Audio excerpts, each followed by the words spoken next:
Мы на самом деле не знаем, что находится вне нас.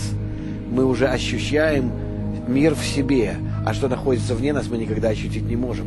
Я не знаю, что вне нас. Допустим, я слышу какой-то звук.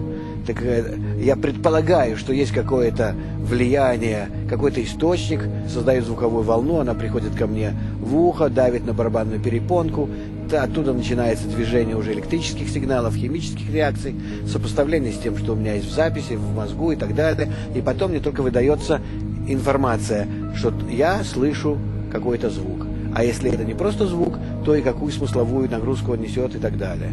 То есть я представляю то, что находится извне, в 1000 раз переработанном виде, а вовсе не тот сигнал, который вне меня существует. Поэтому вне нас то, что существует, мы не можем никогда сказать. Мы говорим только о том, что постигаем в себе.